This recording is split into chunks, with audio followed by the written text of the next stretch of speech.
We have the filter ready to start. 2, 1, 0. Booster ignition and liftoff of Shuttle Endeavour with NASA's spot.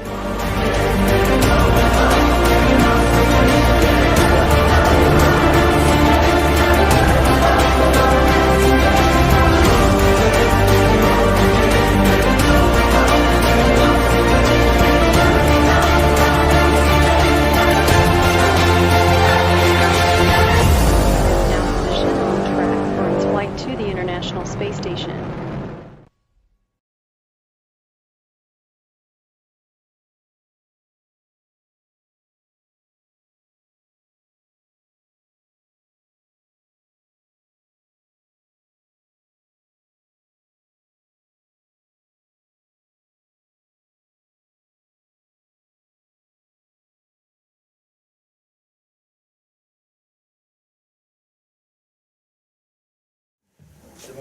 Bravo.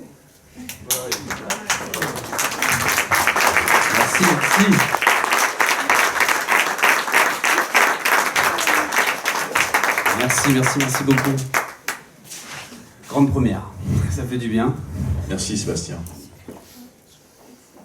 C'est vrai que c'est beaucoup de travail et je tiens à remercier déjà les personnes qui ont participé, même si elles ne sont pas là. J'espère qu'elles pourront le voir aussi durant d'autres projections. Mais c'est vrai qu'elles m'ont accordé énormément de confiance, parce que je pense que vous devez vous imaginer l'ampleur quand même de la chose de transmettre ce genre de réalité. Et donc ça a été un long travail d'approche, de confiance. Ça a été long aussi pour les trouver. Ça, c'est aussi quelque chose qu'on pourra aborder, parce que c'est vrai que c'est un vrai travail d'écriture. Et donc, avant de commencer le tournage, quand même tout un travail de recherche. Et ça, en tout cas, ils ont été extraordinaires. Et ça a été une vraie aventure humaine, parce que ça a duré quelques années. Et en fait, je suis rentré dans leur intimité, dans leur vie. C'était l'idée de ce documentaire. Ce documentaire, c'est pas un documentaire, c'est pas une enquête. C'est pas un documentaire un peu classique qu'on peut voir. J'ai vraiment voulu apporter autre chose. De l'orienter plus vers l'humain que vers l'agenda extraterrestre, les hypothèses extraterrestres qui sont présentes dans le film, ça c'est sûr. Et c'est ça qui est aussi très intéressant. Mais avant tout, il est orienté vers l'humain. Et donc, c'est pour ça que ça a pris autant de temps aussi. Je n'ai pas fait venir des experts qui parlent en 2-3 heures, c'est fini. Merci, au revoir, on fait le montage et on rend un film qui peut être honnête, il n'y a pas de souci là-dessus. Mais moi, ça a été vraiment ce travail très long, très exigeant de passer du temps avec les gens. Donc, c'est plus long, c'est pour ça que ça a mis autant de temps. Mais le final, voilà, c'est un documentaire sur des humains qui vivent une réalité qui nous dépasse. On l'applaudit ?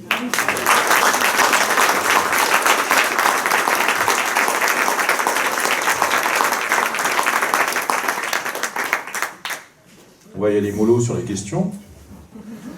Une première question assez basique, assez bateau, mais ça permet comme ça d'aborder plusieurs aspects. Comment on va faire pour le voir, là, le documentaire ? Comment ça va se passer ? Alors oui, c'est effectivement quelque chose d'important. C'est un documentaire qui a aussi sa spécificité en termes de production. Je l'ai voulu entièrement libre pour plusieurs raisons. Parce que c'est un sujet qui me touche depuis très longtemps. Bon, on pourra en reparler, mais au-delà de ça, au niveau de la production, je l'ai vraiment voulu libre et j'ai vraiment voulu verrouiller en termes d'écriture. Quand je dis verrouiller, je veux dire que garder vraiment une liberté dans l'écriture. Et c'est-à-dire que souvent, quand on travaille avec une production, forcément, il y a une collaboration, donc il y a forcément, parfois, on va dire, des contraintes. Des contraintes, voilà, des contraintes qui amènent parfois à a changé et on est un peu désarçonné parfois. Donc là, j'ai vraiment voulu l'autofinancer. Donc il y a eu un financement participatif qui a permis de financer une partie du documentaire, à la moitié, on va dire, un peu le tiers. Et après, j'ai tout financé, le tournage, le montage, et voilà. Donc en gros, j'ai pas voulu passer par une production. Donc il va être, pour répondre à la question, il va être gratuit. Il va être sur une plateforme gratuite. En fait, c'est ce que je souhaite. C'est quasiment définitif, mais j'ai vraiment envie de ça. Parce qu'au final, voilà, un long travail comme ce documentaire-là, on passe par une production. Je l'ai assumé depuis le début, je ne veux pas faire d'argent avec. J'ai envie de rendre un beau travail et surtout de préserver la parole de ces personnes-là. Parce qu'on sait à quel point ce genre de parole-là peut être détourné, changé, orienté, moqué par les médias. Et j'ai vraiment voulu conserver ça et contrôler ça. Oui, pour reformuler ou compléter ce que tu viens de dire, si on en parlait un petit peu avant la projection, c'est que pas de Netflix, pas d'Arte, pas de choses de cet ordre-là, pour éviter qu'il y ait une influence d'un producteur ou d'un diffuseur qui aurait souhaité retoucher des choses dans ce que tu as proposé, couper des choses, ajouter des choses qui se seraient éloignées de cette authenticité que tu cherchais à mettre. Voilà, parfaitement, c'est ça. J'ai travaillé avec des productions qui ont commencé à avancer dessus, et ben en fait, je me rendais tout de suite très vite compte que il fallait que je parte aux États-Unis, filmer les antennes, qu'il fallait que j'ai des témoignages américains, mais surtout des experts. Et en fait, ça a changé complètement l'écriture de ce documentaire. Et donc ça allait pas. Après, j'ai travaillé avec France 2 aussi. Puis en fait, ils voulaient des formats très très courts. Et en fait, je peux pas. C'est 5 personnes, plus le CERO, l'association. Donc ça, c'est dans les autres volets, vous allez pouvoir voir. J'ai un extrait aussi, si on a le temps, je peux vous le montrer. Ça dure 10 minutes de l'épisode 2. Où on voit tout le travail de CERO durant les groupes de parole. Et tout ça, en fait, voilà, ça prend du temps et je ne peux pas le raccourcir en 1 heure ou 2 heures. Le total va durer un peu entre 5h30 et 6h si on met l'ensemble. Donc ça prend du temps, c'est une série. Donc voilà, je ne me voyais pas dire à tout le monde, écoutez, je suis désolé, on a passé plusieurs années à te filmer, à voilà, tout ce travail de confiance, et à te dire, bon, en fait, tu ne fais plus partie du documentaire. Donc en fait, je m'en fiche, je me dis, bon, voilà, je le finance et jusqu'au bout et je le diffuse et puis voilà. Puis on sait aussi comment ça marche, hein, avec un succès public qui serait là, dans les visionnages, l'audience, ça pourra passer tel quel. Ouais, c'est ça. non, en tout cas, c'est comme ça que je le veux, ce film, enfin cette série. Et puis je suis très content de le partager à tout le monde. Il sera traduit aussi, en plusieurs langues, donc ça c'est bien parce que voilà, tout le monde pourra le voir. Et donc finalement, je trouve que c'est une très bonne chose. The Others en anglais, hein. Alors ça c'est compliqué, c'est compliqué la traduction anglaise là.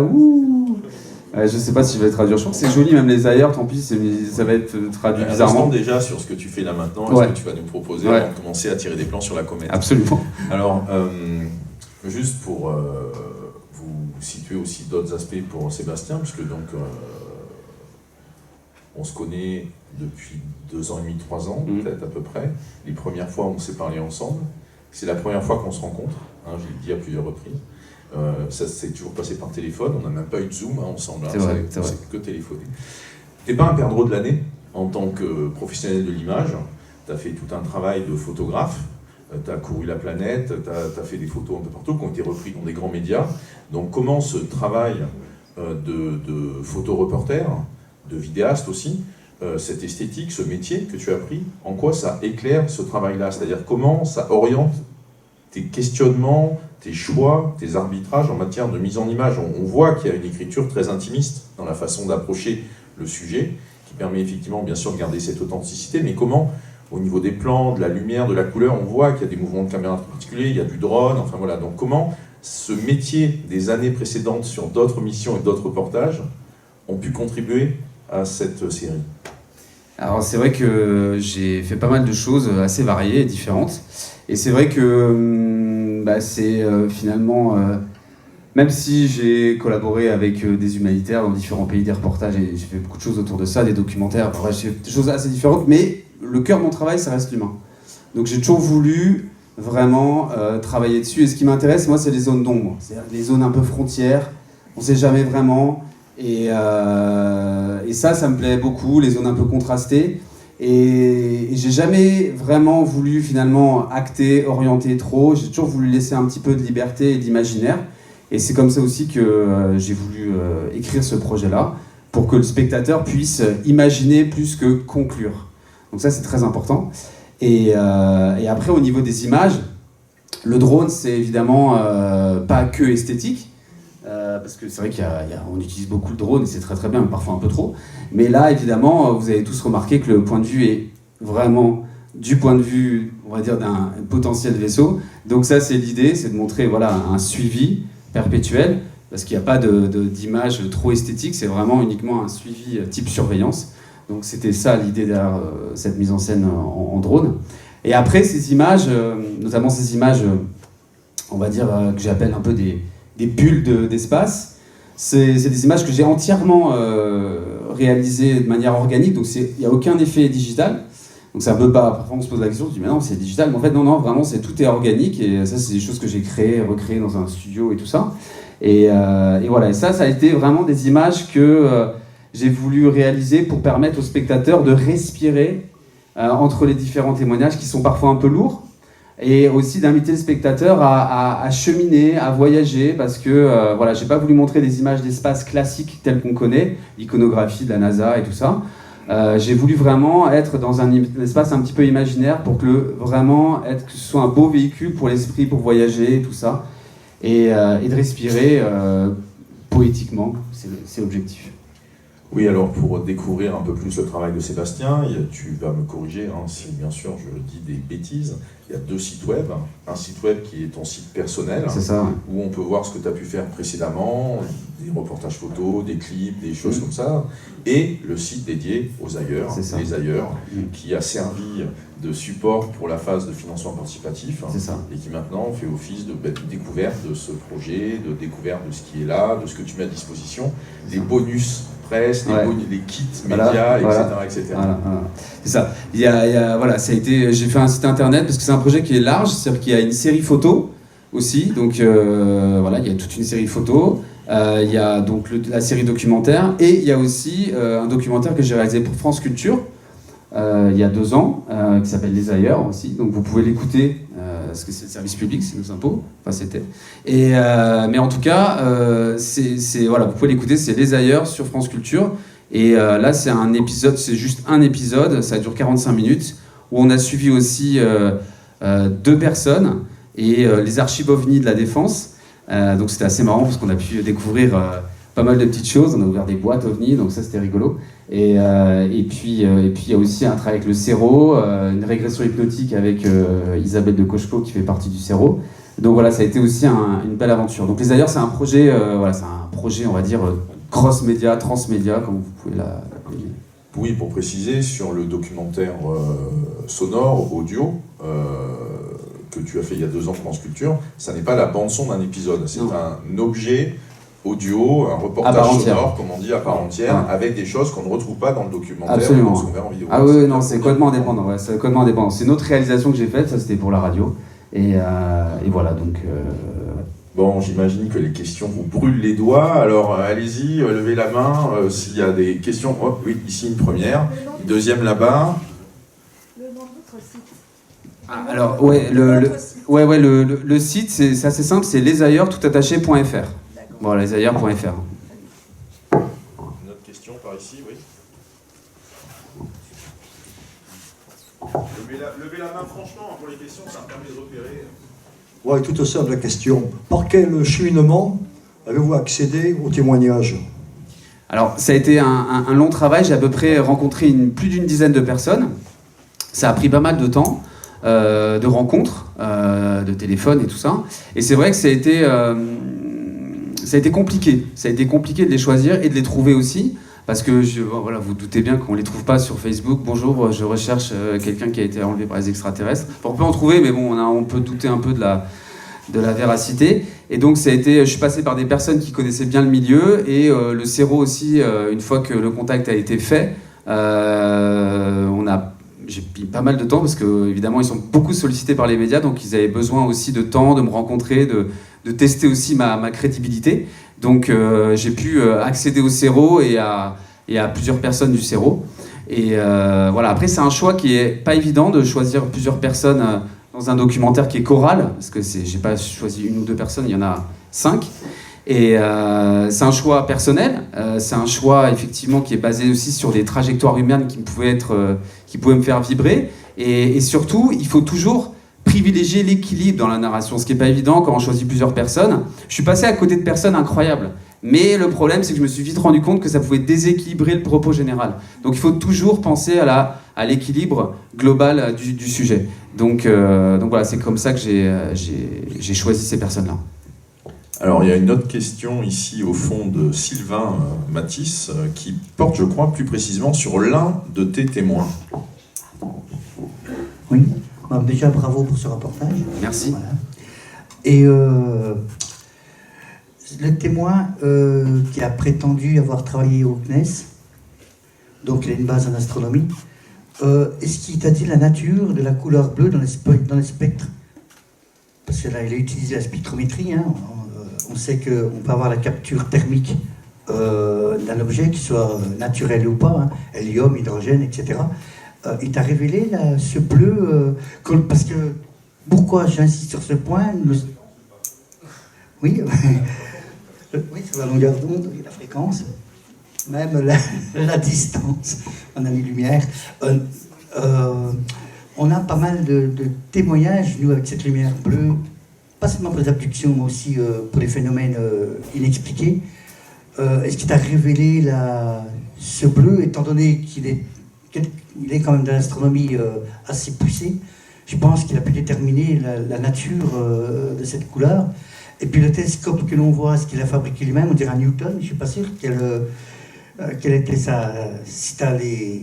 son pouvoir de résolution pour avoir une idée en astronomie, quoi. Donc c'est très technique, alors soit tu as les réponses, soit tu ne les as pas, tout dépend. Ouais, alors je peux te dire à peu près, par contre, ouais, effectivement, je suis pas expert, mais le bleu, je l'ai utilisé à un moment parce qu'il avait mis dans un filtre, et je l'ai utilisé un peu, je l'ai mis un peu sur la caméra, vous avez pu voir un moment où je jouais un peu avec ça. Je sais pas, honnêtement, moi, il m'a juste expliqué qu'en gros, au niveau on va dire du panorama de couleurs, je suis pas spécialiste, hein. Il fallait vraiment isoler ce bleu-là pour voir finalement quelque chose qu'on n'arrive pas à voir avec notre œil. Donc ça, c'était vraiment quelque chose qu'il souhaite mettre en place. C'est pas évident parce qu'il a essayé plusieurs fois, mais à chaque fois, les prises de vue se sont révélées être un échec. La vidéo, pareil, les caméras se sont grillées plusieurs fois. Donc il a toujours eu beaucoup de mal en fait à mettre ça. Mais il est toujours dessus, cette lumière bleue. Après, précisément, la longueur d'onde, le type de bleu, je pourrais pas en dire plus que ça. Et au niveau du télescope, c'est son télescope à lui, et je sais que c'est un gros télescope. Après, je suis pas expert.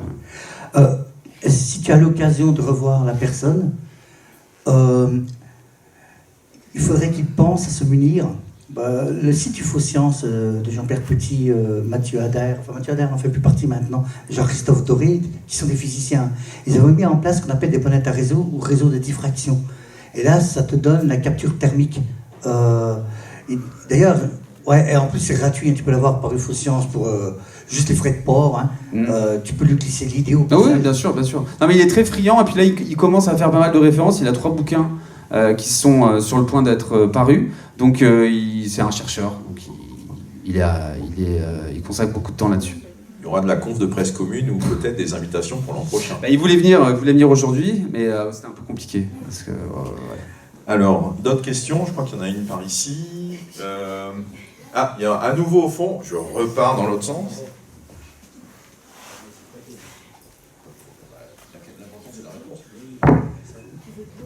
Comme on parle du bleu, est-ce qu'il ne s'agit pas du bleu indigo? Je sais pas. Non, je sais pas, enfin, je pose la question. Non, je suis pas expert, hein. Effectivement, j'aimerais vous répondre. Après, il y a pas mal de choses qui m'ont été dites. Après, au montage, c'est déjà très technique, ces passages sont toujours très techniques. C'est pas évident de les traduire au grand public. Après, évidemment, il y a plein d'autres questions. Ça soulève plein d'autres questions, mais c'est vrai que c'est pas évident en termes de montage de choisir à chaque fois le passage qui est compréhensible, mais pas trop, et en même temps nourrit aussi les spécialistes qui veulent en savoir plus. C'est jamais évident. Mais bon, j'essaie de faire au mieux. Il semble que la réponse soit donnée dans votre reportage. C'est pas le bleu indigo, mais la longueur d'onde est donnée en nanomètres. autour de 960. Il faudrait faire un. C'est 480 nanomètres, je crois, c'est ça. Ouais, c'est ça. La réponse est donnée. Ok, bon, 480 Il faut nanomètres. faire un retour sur l'image. C'est ça. Ok. Des textes sur la fréquence. Ensuite, Moi j'avais peut-être une question. C'était pour connaître un peu vos motivations pour vous lancer dans ce genre de travail. Est-ce que c'est quelque chose qui vous parle, Alors, ouais, c'est quelque chose qui m'a toujours parlé. Ma mère me raconte encore que quand j'étais tout petit, mais vraiment tout petit, je parlais à peine, je lui disais, avant de se coucher, bon voilà, il y avait tout le rituel du dodo, et je lui disais, maman, vraiment, réveille-moi, quand les extraterrestres arrivent, je veux que tu me réveilles et tout ça. Mais vraiment, mais elle comprenait pas, elle disait, pourquoi il insistait souvent, et toute la nuit, souvent, les nuits s'enchaînaient, et je répétais un peu toujours la même chose.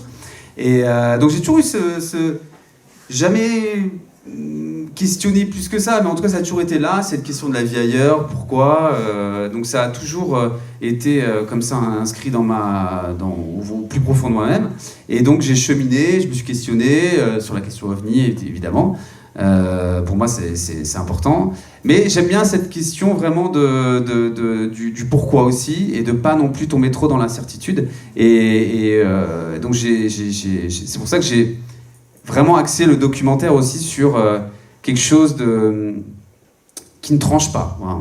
On ne tranche pas, je veux laisser au spectateur la liberté de conclure ce qu'il veut, mais l'objectif, ça reste l'humain, et que le spectateur puisse avoir de l'empathie pour les personnes qu'il voit. Ça, c'est mon objectif principal. Et que les paroles soient respectées. Et voilà, exactement. Voilà, c'est ça. Une autre question par là, je crois.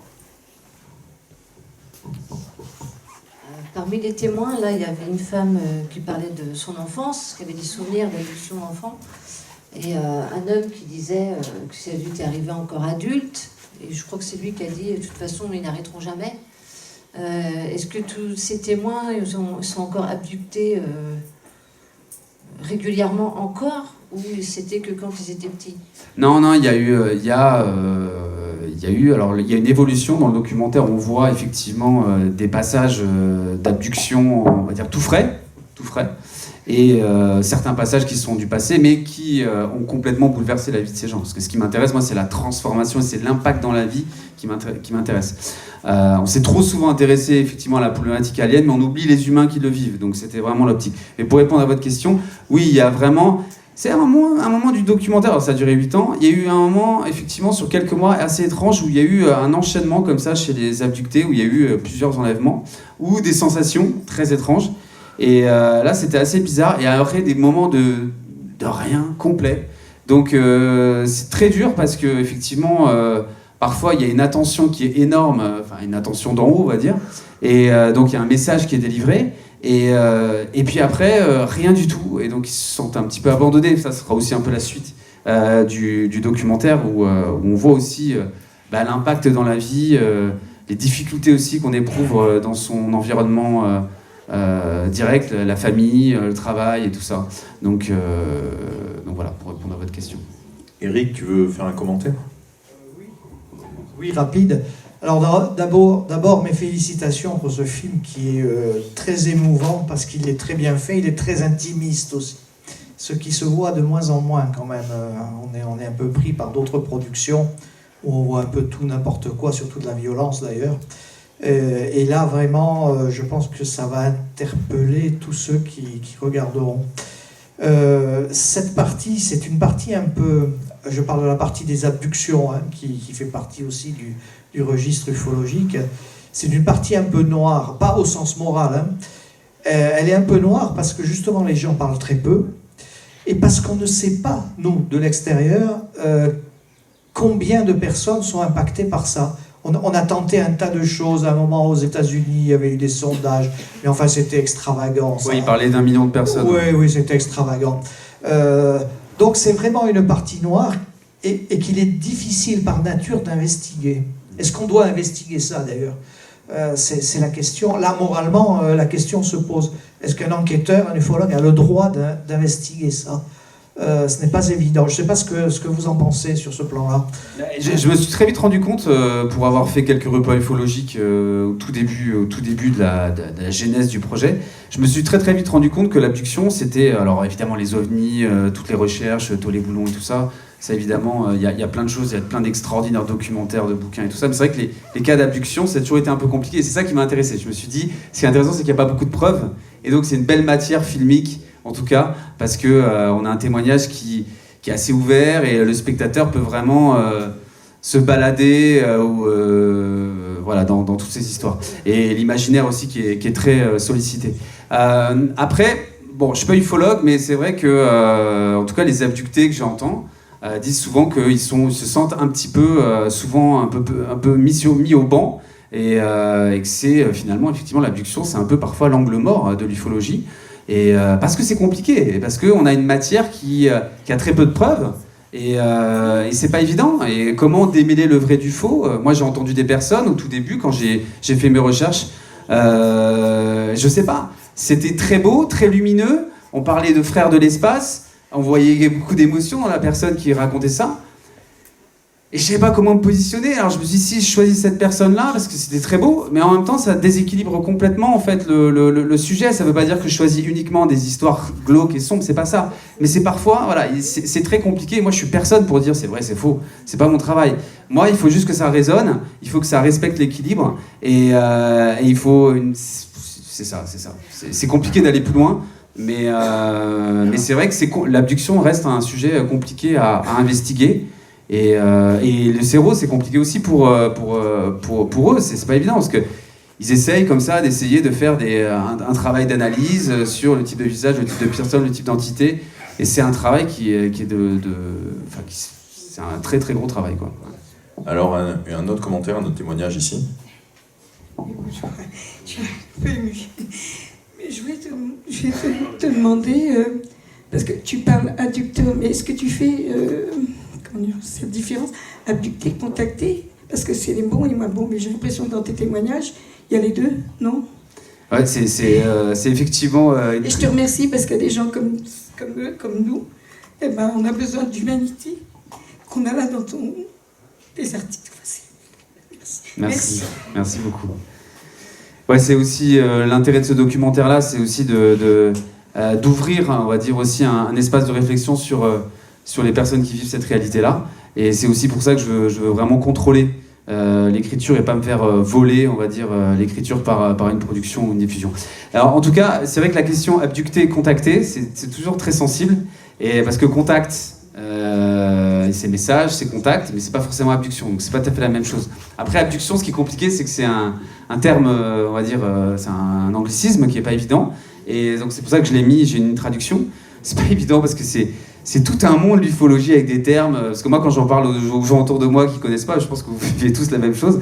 Quand on parle de petit gris, les gens ils sont morts de rire. Les reptiliens, bon, n'en parlons pas, et c'est dans le documentaire aussi. Et on rigole pas trop quand c'est évoqué. Et voilà, en tout cas, moi parfois j'appelle ça les contacter.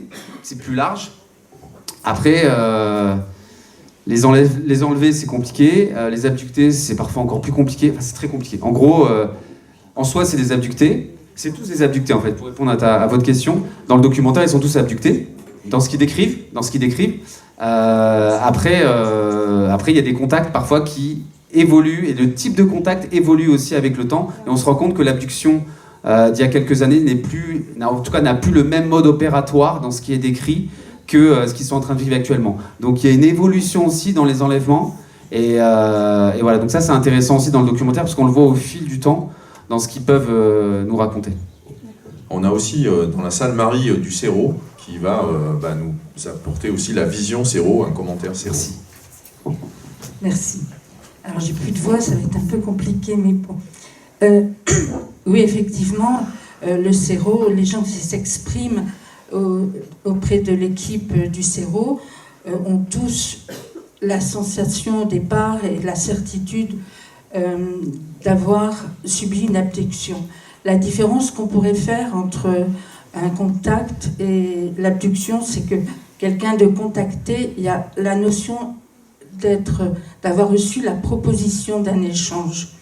le terme abduction, en fait, c'est au départ un terme médical qui veut dire trancher un membre, une partie du corps, et l'extraire du corps. Donc, dans la notion de l'abduction, il y a retirer un être humain de son milieu pour l'emmener quelque part qui peut être appelé donc des vaisseaux, voilà.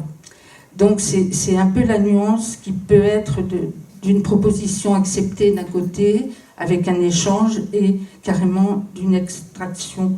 Alors toutes les personnes là qui ont témoigné, oui, elles ont encore des abductions, on va dire, des rencontres, et ça continue, quoi. Voilà. Je ne sais pas s'il y a d'autres questions, mais... Merci Marie. Il y a une question par ici, je crois encore.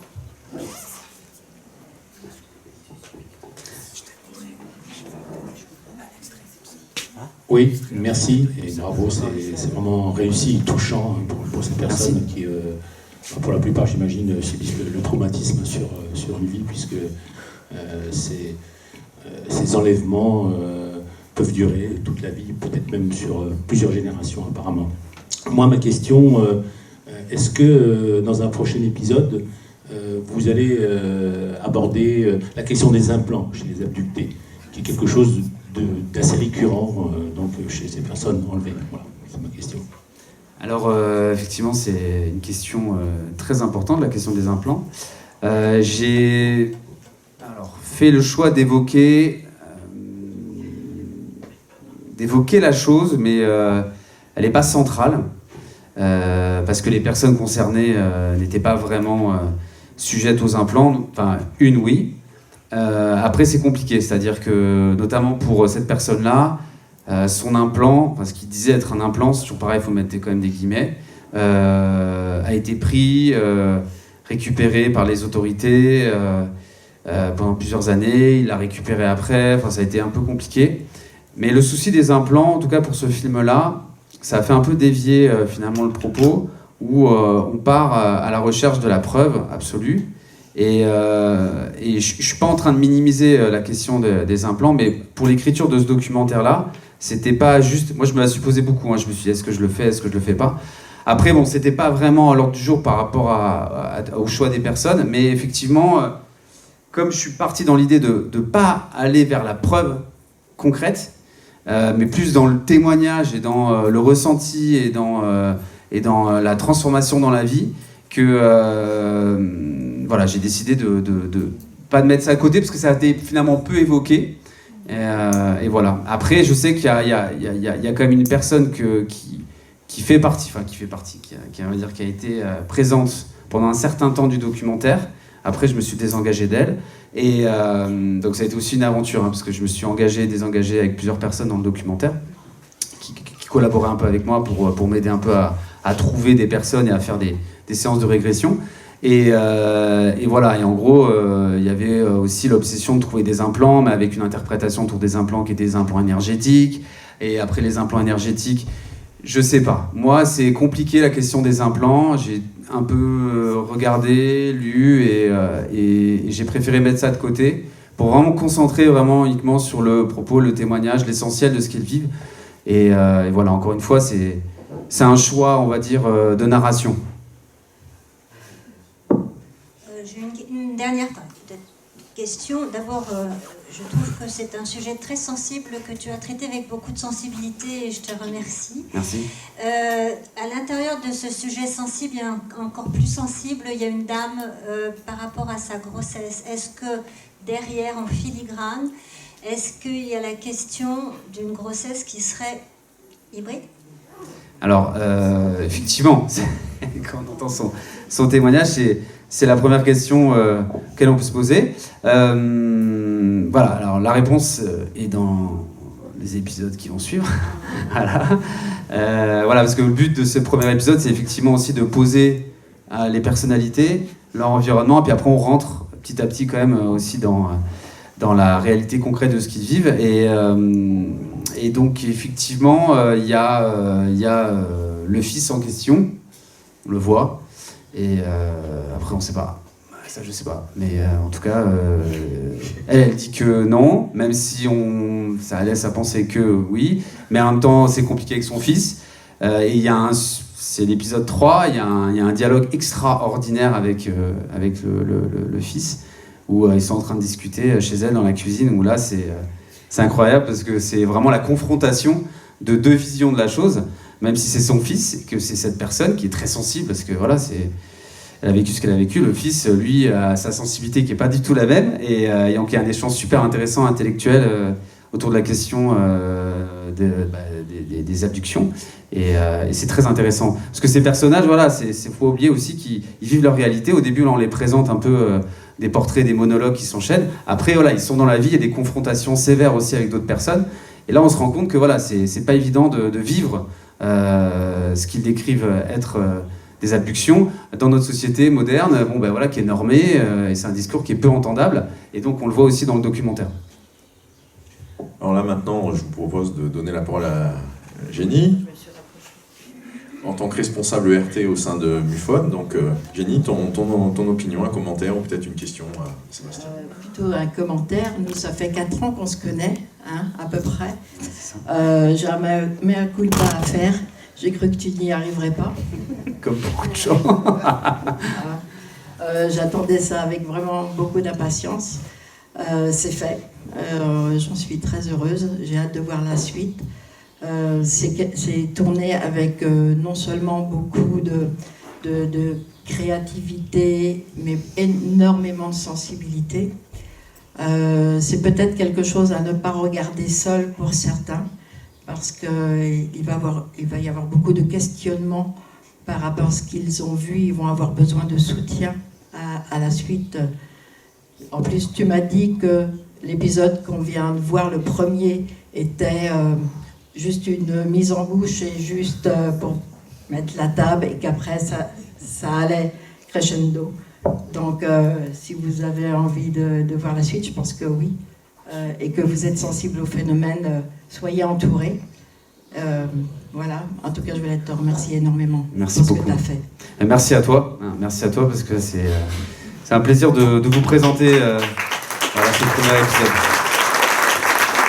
Merci.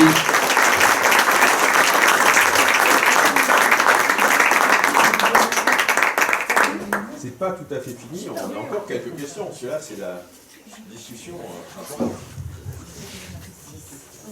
Oui.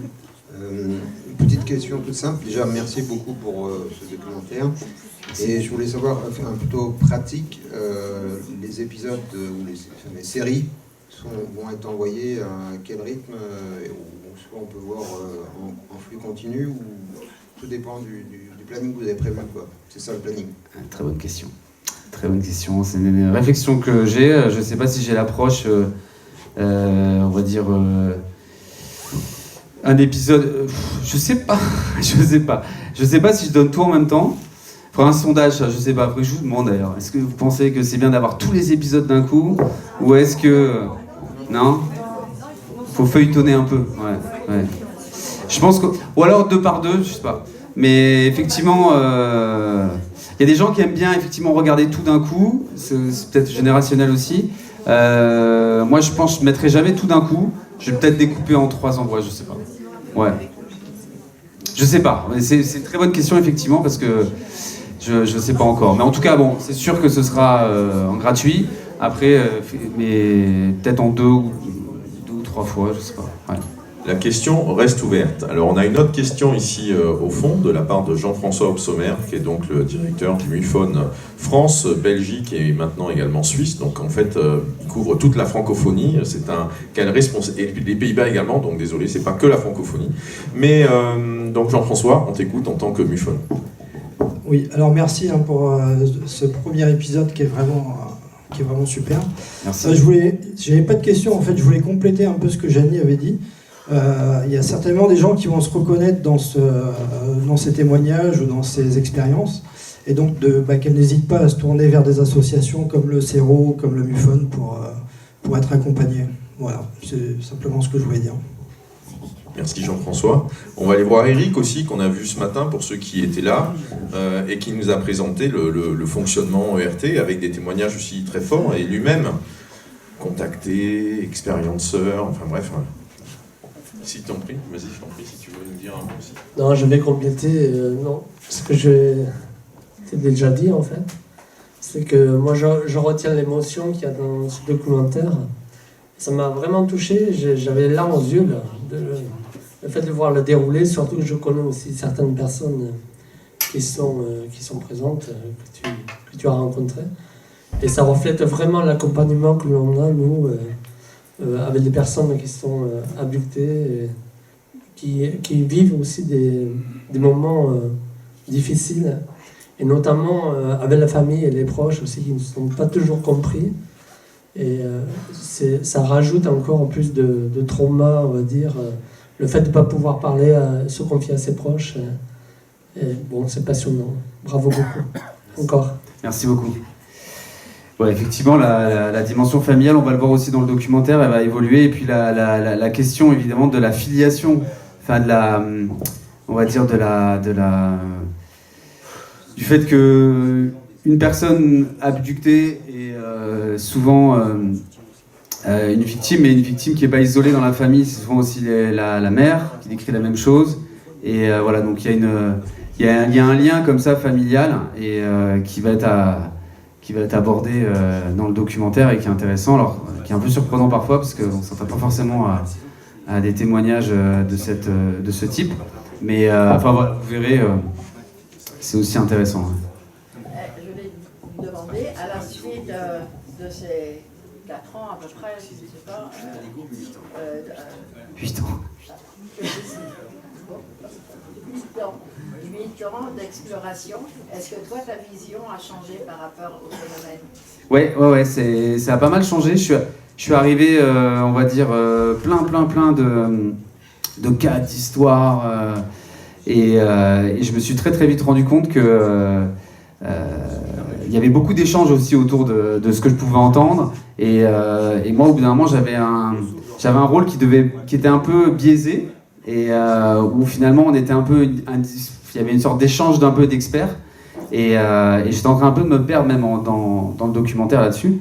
Et donc je me suis rendu compte que voilà, il faut absolument que je trouve la bonne voie, et la bonne voie, ça reste toujours la personne, ce qu'elle vit, ce qu'elle ressent, et voilà, il fallait vraiment à chaque fois que je mette de côté un petit peu aussi ce que je sais pour avoir un regard neuf et vierge. Et au fur et à mesure, ça qui est bizarre, c'est que je me suis enrichi de l'humain, mais je me suis, on va dire, un peu abstrait de la thématique OVNI, que je connais quand même assez bien aussi.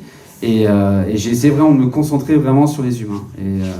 Et voilà, pour moi, c'était vraiment super important, parce que le documentaire n'allait pas être...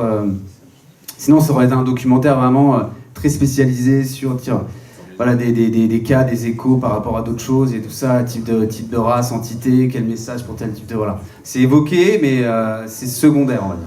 Mais c'est c'est présent quand même, hein, parce que ça fait avancer le sujet aussi. On arrive aux dernières questions, donc... il y a encore une question, c'est pour savoir dans quel délai ça sera mis en ligne. Ah oui. Alors c'est cette année, hein, donc ça va pas être 9 ans, hein, c'est bon. Ça c'est sûr. Donc là c'est dans les semaines qui viennent, pour être parfaitement transparent au niveau de la post-production. Donc la post-production, c'est le montage, la musique, l'étalonnage couleur et le mixage et tout ça. Donc là, on va dire les 2 premiers sont prêts, enfin les 3, et en gros, clairement le plus gros travail, ça va être sur le 5e et le 6e. Mais le montage est fini, en tout cas les montages sont finis, mais c'est le travail sur la musique, parce qu'il y a un immense travail de la personne qui est pas là, mais qui je travaille sur la musique, qui est assez conséquent. On passe énormément de temps dessus, parce que j'ai vraiment voulu que la musique soit très présente. Pourquoi ? Parce que moi je veux pas montrer de reconstitution de ce qui est dit. Je veux pas montrer de visage alien refait numériquement et tout ça. Il y a des documentaires qui sont très bien faits dans ce style-là. Moi j'ai vraiment voulu travailler ce qu'on appelle le off, ce qu'on ne montre pas. Et c'est ce qui permet aux spectateurs d'imaginer la chose aussi. Donc c'est exigeant parfois. Parfois on est là, c'est un peu long de se mettre dans ce processus-là. Mais c'est mon choix. Parfois c'est long, mais c'est mon choix encore une fois. Donc pour ça la musique, elle a vraiment un rôle très très très important parce qu'elle permet aussi, comme ces bulles spatiales, un peu ces tableaux spatiaux que j'ai recréés, elles permettent un peu comme ça d'inviter l'imaginaire à cheminer, à s'imaginer des choses. Mais voilà, donc la musique est très très importante. Donc pour répondre à la question, ça prend beaucoup de temps. Donc c'est aussi pour ça que c'est aussi long. Mais là, on est en train de terminer l'épisode 5. Et après, ça va être l'épisode 6, le final. Et donc dans les semaines qui viennent, je pense la rentrée. Parce que faire des annonces durant l'été, c'est pas forcément pertinent. Mais je pense qu'à la rentrée, et je vais organiser une avant-première à Paris où aussi je vais présenter, je pense, les 2 épisodes. Et voilà, donc j'y réfléchis. Parce que voilà, c'est quand même des moments qui sont très agréables parce que le film se destine à Internet. Internet, c'est génial, mais Internet, on est devant des écrans et c'est tellement agréable d'être avec vous et d'échanger. Ça, c'est une joie immense et merci en tout cas, merci encore, parce que c'est vrai que c'est aussi l'essentiel d'un film, c'est le partage. On fait pas ça que pour soi et on fait ça aussi pour les personnes qui nous ont fait confiance et donc c'est important d'échanger et quand on a cette opportunité-là, c'est une chance précieuse. Et comment on sera informé Oui, en fait, je vais lancer, on va dire, toutes les campagnes. Ça va être Instagram, plutôt Facebook, après sur la page du site, les ailleurs. Mais après, je vais envoyer des messages un peu partout sur les associations aussi, pour qu'elles annoncent. Et voilà. Je ne sais pas encore sur quelle chaîne YouTube ce sera mis. Je ne sais pas si ce sera sur la mienne, parce que j'ai peu d'abonnés, parce que je n'utilise pas YouTube directement dans mon travail. Mais donc je vais peut-être passer par une chaîne YouTube un peu plus connue pour lancer aussi le projet et l'audience. Parce que c'est important que ce soit sur YouTube, mais YouTube, il y a tellement de vidéos. Et il faut quand même que la vidéo aussi prenne de l'ampleur. Et pour ça, il faut une chaîne qui ait quand même pas mal d'abonnés. Donc là, c'est un peu aussi le choix de quand, sur quelle chaîne. Mais c'est sûr que ce sera Sané dans tous les cas. Donc voilà. Pour la musique, pour revenir sur ce que tu disais sur la musique, donc ce travail avec un compositeur, on est sur une musique originale. Ah oui, c'est complètement original. Ouais, c'est important. Effectivement, c'est pas des banques de sons que je récupère sur Internet et que je mets dans le montage. C'est vraiment tout est original, donc ça prend un temps énorme, mais c'est extraordinaire. C'est un travail. Et moi, je suis présent tout le long de la composition, donc j'ai aussi une part aussi importante dans la création de la musique. Donc voilà, c'est quelque chose de très très important dans le processus de documentaire. Voilà, je vous invite à applaudir Sébastien Legault. Merci.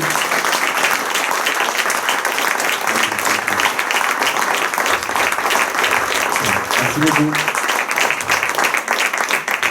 La journée se termine, donc on a souligné la sensibilité, l'écoute. Moi, je voudrais en tout cas saluer ton courage pour l'avoir fait, l'avoir osé, l'avoir tenu et l'avoir mené. Merci beaucoup. Merci, ça va m'aider pour la suite. Ah oui, et là on a donc le bonus de 10 minutes de l'épisode d'après.